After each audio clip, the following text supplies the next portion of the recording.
ଆମେ ଦୀର୍ଘ 18 ମସିହାରୁ ଆନ୍ଦୋଳନ କରି ଆସୁଛୁ। ଏ ଯେଉଁ ଉଚିତ ଆଉଟସୋର୍ସିଂ କଥା ଚାଲିଛି ତା ବିରୁଦ୍ଧରେ ଆମର ବର୍ତ୍ତମାନ ଯେ ମୁଖ୍ୟମନ୍ତ୍ରୀ କିଛି ଦିନ ତଳେ ବିରୋଧୀ ଦଳ ନେତା ଥିଲେ ସେ ସେତେବେଳେ ଆମ ବିଷୟରେ ବିଧାନସଭାରେ ଉଠେଇଥିଲେ ଏବଂ କହିଲେ ଏଇଟା ଅଯୌକ୍ତିକ ଏବଂ ଏହି ପ୍ରଥା ଉଠିବା ଦରକାର ଏବଂ ଏମାନେ ସ୍ଥାୟୀ ହେବା ଦରକାର। ତ ଆମର କହିବା କଥା ସେ ଦିନର ବିରୋଧୀ ଦଳ ନେତା ଆଜି ମାନ୍ୟବର ମୁଖ୍ୟମନ୍ତ୍ରୀ ଓଡ଼ିଶାର ସର୍ବେସର୍ବା ସେ ଚାହିଁଲେ ଗୋଟିଏ କଲମ ପୂର୍ଣ୍ଣ ଦସ୍ତଖତରେ ଆମ ସମସ୍ତଙ୍କର ସ୍ଥାୟୀ ହେଇଯିବ ଏବଂ ଆଉଟସୋର୍ସିଂ ଉଠିପାରିବ।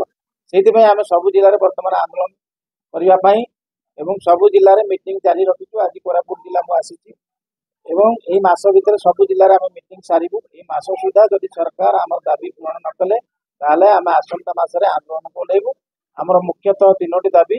ପ୍ରଥମ ଦାବି ହେଲା ଯେ ଯେଉଁମାନେ ଛଟେଇ ହେଇଛନ୍ତି ସେମାନଙ୍କୁ ପୁନଃ ନିଯୁକ୍ତି ଦିଆଯାଉ ଏବଂ ଆଜିଠାରୁ ଛଟେଇ ବନ୍ଦ କରାଯାଉ।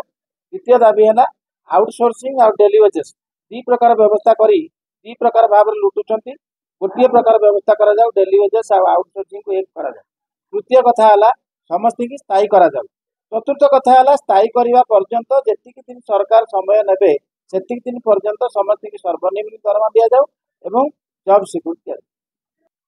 ଆଗରେ ବି ଆମର ବର୍ତ୍ତମାନ ପର୍ଯ୍ୟନ୍ତ ଆମେ 2001 ଆମେ ବହୁତ ଥର ଆନ୍ଦୋଳନ କରିକି ଆସୁଛୁ। ଗଲା ସରକାର ଆମମାନଙ୍କୁ ପ୍ରତିଶ୍ରୁତି ଚାରି ଥର ପ୍ରତିଶ୍ରୁତି ଦେଇ କିନ୍ତୁ ତାର ମାନେ ପ୍ରତିଶ୍ରୁତି ରଖିଲେ ନାହିଁ। ସେଇଥିପାଇଁ ପୁଣି ଥର ଆମେ ଏବେ ରାଜରାସ୍ତାରେ ଓହ୍ଲେଇବୁ ବୋଲି ଆଜି ଆମେ ପ୍ରତ୍ୟେକ ଡିଷ୍ଟ୍ରିକ୍ଟରେ ଏ ଆମର ଆନ୍ଦୋଳନ ପାଇଁ ବୈଠକ ଚାଲିଛି, ସାମ୍ବାଦିକ ସମ୍ମିଳନୀ ଚାଲିଛି। ଯଦି ସରକାର ଆମର ବର୍ତ୍ତମାନ ଯୋଉ ଆନ୍ଦୋଳନ ପାଇଁ ନ ଦେଖନ୍ତି ତ ଆଗାମୀ ଦିନରେ ଆମେ ଭୁବନେଶ୍ୱର ଲୟର ପିଏମଜି ରେ ଆନ୍ଦୋଳନ କରିବୁ ବୋଲି ବୈଠକଟା କରାହେବ।